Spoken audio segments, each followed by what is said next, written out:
manusia sudah mengetahui bahwa harus ada satu benda yang disepakati bersama itu menjadi nilai tukar gitu.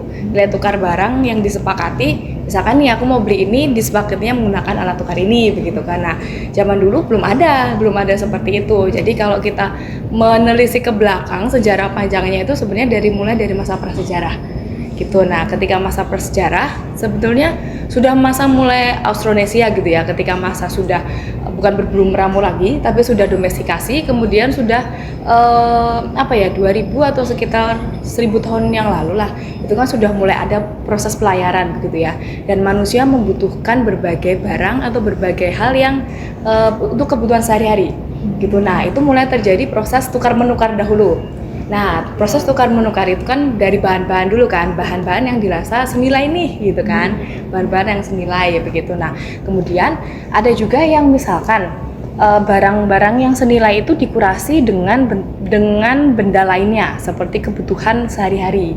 Nah, kalau saat itu kebutuhan sehari-harinya bisa juga menggunakan senjata-senjata. Misalkan kayak kapak perunggu gitu ya, kemudian ada kapak corong, kemudian ada manik-manik, perhiasan begitu ya. Nah, itu merupakan salah satu alat tukar pada saat itu untuk mereka mencari nominal yang setara gitu. Nah, biasanya yang ditukar itu juga adalah semacam bahan-bahan pangan gitu, bahan-bahan pangan seperti rempah begitu ya. Terus kemudian ada kelapa begitu ya, kelapa yang bisa sesuai dengan daerah tersebut gitu, produksi daerah tersebut itu bahan-bahan komersilnya apa sih begitu. Nah, itu biasanya dalam setiap satuan tukarnya itu per karung, misalkan beratnya berapa karung begitu atau berapa butir begitu ya, itu untuk senilai misalkan manik-manik gitu, atau senilai dengan mata panah begitu ya. Nah, itu juga dia memiliki tingkatan grade yang berbeda-beda. Misalkan contohnya kalau bahan-bahan yang sifatnya bahan-bahan terbuat dari batu itu biasanya nilai tukarnya lebih kecil gitu. Sedangkan kalau bahannya yang sudah mulai bahan perunggu misalkan, nah itu ditukar dengan nilai bahan-bahan yang lebih banyak misalkan untuk didapatkannya begitu. Bahkan hingga perhiasan yang dia dari batuan tapi dia berwarna. Nah, itu biasanya jauh lebih besar lagi begitu untuk nominalnya. Tapi kalau berapa sih nominalnya Kak? Ya, kita juga nggak tahu kalau itu. Nggak spesifik. Iya, tidak bisa secara spesifik. Nah, karena itu masih dalam proses kesepakatan bersama begitu kan. Nah, itu masih dalam proses masa prasejarah ya. Kemudian kita lanjut lagi, ini apa nih? Dipakai sebagai alat tukar. Nah, contoh-contohnya kayak gitu tadi ya. Ketika masa masa berburu meramu, masa prasejarah begitu ya. Nah, nanti kalau misalkan sudah masuk ke era yang namanya kerajaan di Nusantara, katakanlah seperti pengaruh agama Hindu Buddha, nah itu sudah mulai ada tuh mata uang. Namanya mata uang ma dan mata uang ta, atau mata uang gobok namanya, itu yang besar-besar. Itu sudah mulai muncul tuh. Sudah mulai muncul adanya kesepakatan bahwa kalau kita menggunakan nilai tukar menukar, itu ada satu barang yang tidak bisa diakomodasi. Nilainya itu terlalu kecil untuk diakomodasi dengan barang yang sebenarnya lebih kecil juga. Ada juga barang yang sebenarnya nilainya lebih besar, tapi kita nggak punya nih bahan-bahan yang senilai gitu. Nah, makanya karena perkembangan manusia begitu ya, berkaitan juga dengan teknik penemuan api begitu ya, terus juga kemampuan masyarakat mengetahui adanya logam emas.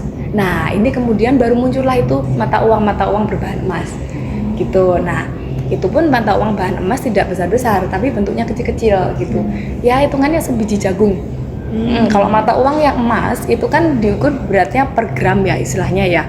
Per ma itu satuan ukur saat itu, satuan hitung per ma atau ta. Nah, itu satuan hitung gitu ya, yang dia didasarkan pada bahan. Kalau uang ma itu uang ta itu dia perak. Kalau uang ma itu emas. Nah, itu pada masa kerajaan Hindu Buddha itu sudah mulai ada itu. Nah, ukurannya sebiji jagung kecil-kecil. Nah, itu dia biasanya juga diberikan kepada kalau misalkan nih teman-teman kalau tahu misalkan semacam upacara gitu ya, upacara, kemudian upacara adat, kemudian ada tetua-tetua gitu kan. Nah, uang ini juga diberikan kepada mereka itu sebagai salah satu kalau sekarang narasumber gitulah istilahnya ya, atau ya setiap pemimpin itu sudah ada bagiannya, jatahnya begitu. Nah, uang itu sebagai uang persembahan biasanya, gitu, uang persembahan, atau dia senominal juga dengan kain gitu, ada juga kayak begitu, gitu. Nah, terus apa lagi nih? Dari koleksi uang kuno, mana yang nilainya paling kecil dan mana yang paling besar pada masanya? Sebenarnya kalau ini kita belum bisa menentukan lebih jauh ya, gitu. Tapi misalkan saya bisa kasih contoh deh, ketika masa Eropa datang ke Nusantara, nah uang daerah itu tidak lagi bisa dipakai, gitu, karena saat itu kan Belanda atau VOC gitu ya, saat itu VOC itu memegang kendali atas perdagangan. Jadi mereka biasanya menggunakan uang-uang VOC-nya mereka, gitu ya. Jadi uang daerah misalkan seperti real Sumenep gitu atau dirham itu mulai terpotong ketika masa Eropa datang. Ya, padahal saat itu uang dirham gitu ya. Uang-uang yang dari luar, misalkan dari Aceh gitu ya, itu masih bisa diperdagangkan bersama, digunakan secara bersamaan gitu. Misalkan kalau zaman RIS itu kan dia, Republik Indonesia Serikat itu kan dia mengeluarkan mata uang yang berbeda-beda di setiap daerahnya. Nah, itu bisa dipakai gitu. Nah, sama ketika di masa Islam ya, kerajaan Islam itu setiap daerah itu punya mata uang sendiri yang bisa digunakan, bahkan untuk digunakan di daerah yang lainnya pun bisa begitu. Jadi nominalnya setara begitu. Nah, tapi ketika Belanda masuk atau VOC, karena dia memegang kendali atas perdagangan, makanya lebih banyaknya menggunakan mata uang VOC. Nah, nanti bisa dicek deh. Ada salah satu mata uang di Kerajaan Buton, namanya mata uang Kampua. Itu dia Kampua itu Kampua, KAMPUA, Kampua. Nah, itu dia bukan dari kertas atau bukan dari logam, tapi dia dari tekstil atau tenunan, dari benang tenun. Nah, itu sebetulnya merupakan salah satu jenis mata uang yang beragam juga di Nusantara gitu. Karena itu ternyata mata uang itu dia dibuat gitu ya, sebetulnya dari kerajaan yang membuat. Ya sama ya, kalau di Indonesia sekarang kan Bank Indonesia yang mengeluarkan ya, otoritas mengeluarkan. Nah, di situ Kerajaan Buton itu permaisurinya sendiri yang ngehandle tenunannya itu gitu. Tenunannya dia itu untuk kemudian dipotong-potong. Jadi kan lembaran kain panjang kemudian dipotong-potong dan dibagikan. Nah, di setiap tahunnya atau di setiap periodenya pasti punya seri kan, di Indonesia kan pasti ada serinya. Ada yang berganti juga. Nah, si motif kain yang berbeda-beda itu juga menunjukkan perbedaan seri gitu, tapi dengan nominal yang sama. Nah, tapi ketika Belanda masuk, mata uang itu sudah tidak lagi berguna, tidak lagi senilai gitu. Bahkan ada beberapa sumber literatur juga mengatakan kalau mata uang Kampua atau mata uang real picis yang kecil-kecil itu, satu genggamnya aja itu setara dengan 2 butir telur. Hanya 2 butir telur. Karena istilahnya apa ya? Kalau sekarang inflasinya turun ya. Ya kan, mata uangnya kita semakin turun, makanya lebih banyak menggunakan dolar lah istilahnya begitu kan. Nah, dolar ini lebih ya istilahnya seperti itu. Dolar ini lebih bisa nilai jualnya lebih tinggi gitu, sehingga dia bisa membeli untuk beberapa bahan-bahan yang lainnya gitu. Jadi dia tidak nyampe berapa sen uang VOC saat itu. Jadi hanya sekitar 1 sen VOC atau berapa gitu saya lupa. Jadi hanya sekecil itu nominalnya. Makanya kemudian makin lama mata uang setiap daerah itu tergerus gitu, dan digantikan dengan mata uang VOC atau mata uang kepeng dari Cina, itu bisa seperti itu.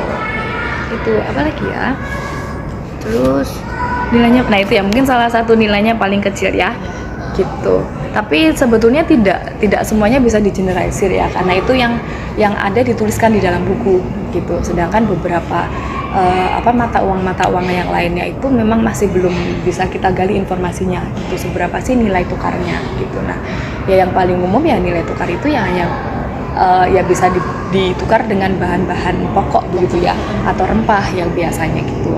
Nah, ada juga rempah yang senilai itu tidak hanya dengan uang, tapi juga dengan bahan-bahan seperti keramik.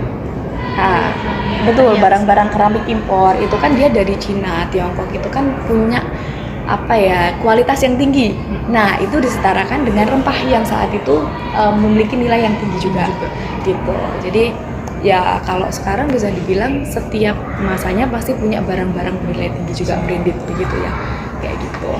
Terus apa lagi ya, barang-barang apa yang di Museum Nasional yang dulu dianggap mewah atau mahal. Nah, sebenarnya mungkin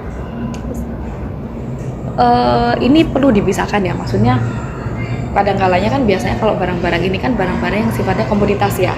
Kita kalau untuk berkaitan dengan arca ya pasti itu bernilai tinggi, tapi kan itu secara spiritual gitu ya. Nah, ini kita pisahkan barang-barang mewah atau mahal di Museum Nasional yang sifatnya komersil begitu. Nah, yang sifatnya komersil ini salah satunya kita punya keramik gitu. Keramik, beberapa keramik impor dari Tiongkok, kemudian kain itu juga menjadi salah satu nilai tukar, bahan tukar. Nah, gitu, seperti apa namanya, bahan sutra itu yang dia kan diimpor ya istilahnya, walaupun itu dipakai lokal di Nusantara, dibuat lokal, tetapi bahan sutra itu didatangkan dari Cina atau Tiongkok begitu. Kemudian dia ditenun di sini sehingga hasilnya apa namanya, mengikuti motif-motif yang di sini begitu ya. Nah, itu dari bahan dasarnya yang sudah mahal itu kemudian pasti memiliki nilai jual yang lebih tinggi begitu kan, dan itu menjadi salah satu bahan komoditas perdagangan. Makanya kalau nanti bisa dilihat di Jawa Tengah, misalkan di Jawa Timur tuh apa namanya, ada yang namanya selendang sutra tekstil begitu ya, yang dari Lasem begitu ya, itu juga digunakan di daerah Sumatera Barat, batik Lokcan. Nah, itu memang basicnya dari Jawa Timur, daerah pesisiran Jawa Timuran lah. Kemudian dia sebagai bahan perdagangan dengan nominal yang tinggi itu tadi, dia kemudian juga diekspor ya, atau diperdagangkan di daerah Sumatera Barat. Dan itu yang bisa membeli biasanya masyarakat seperti ule balang atau pejabat-pejabat pemerintahan gitu ya. Berarti kan dengan itu kan bisa dilihat juga ya bahwa nilai bahan itu juga bisa menentukan siapa sih pembelinya begitu, struktur sosialnya seperti apa. Nah, dari situ kemudian kan kita bisa melihat bahwa memang nilai tukar bahan ini tinggi begitu karena digunakannya tidak semua orang, atau bukan bahan yang sifatnya mass product atau produk yang mass product itu produk yang masif begitulah. Nah, sama seperti keramik juga ya gitu, ada keramik yang memang mass product, tapi ada juga yang dia keramik pesanan gitu. Ada juga yang memang keramik produksi tetapi hanya diproduksi di beberapa tempat dan hanya beberapa jumlahnya gitu. Nah, itu salah satunya juga ada di Museum Nasional begitu. Beberapa keramik yang lumayan mahal ada di Museum Nasional itu sebagai barang dagang, salah satunya rempah. Dia ditukarkan dengan rempah yang ada di Sulawesi dan Maluku. Dia ditemukan di Halmahera gitu.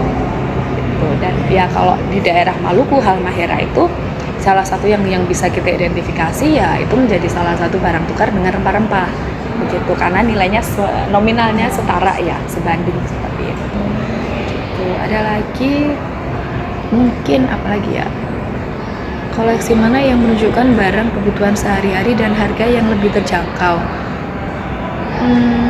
Cukup banyak, misalkan ya barang-barang terjangkau seperti tanah liat gitu ya.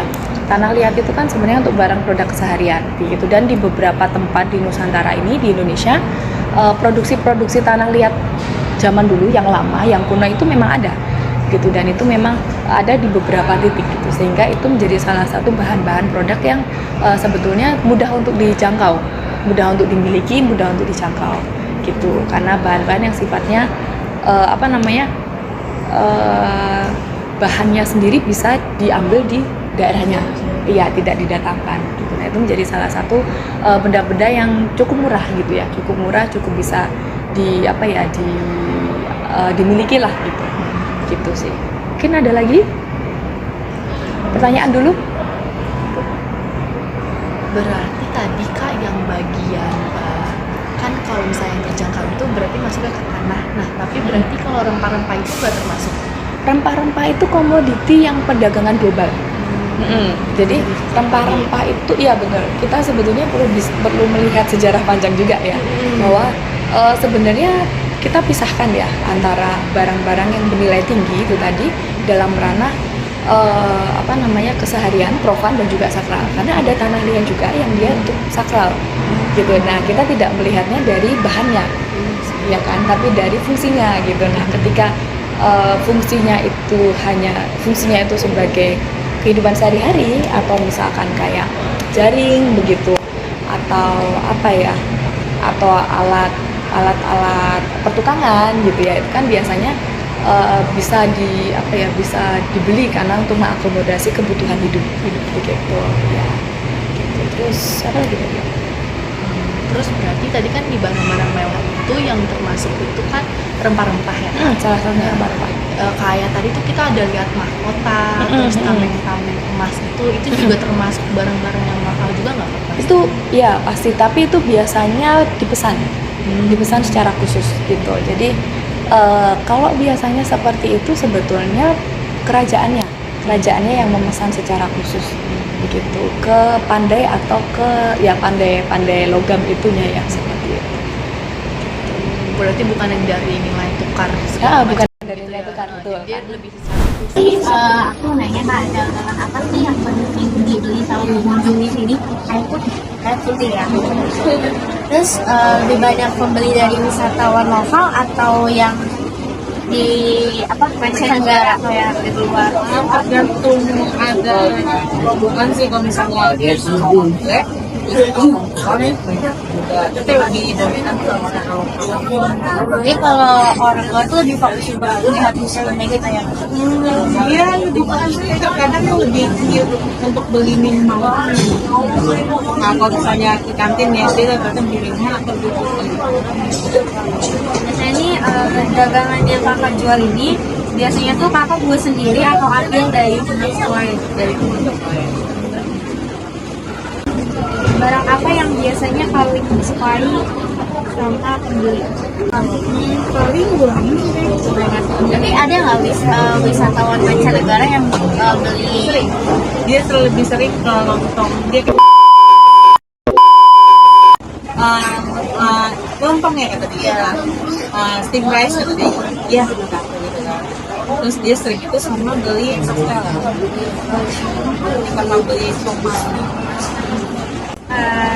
Biasanya dagangan apa yang menarik sama benda-benda sih? Jadi kayak ikonik apa sih di sekarang Di sini tuh yang paling penting untuk makanan ya, itu dia sama somai. Jadi ikoniknya bungkus ini gitu ya. Terima kasih ya.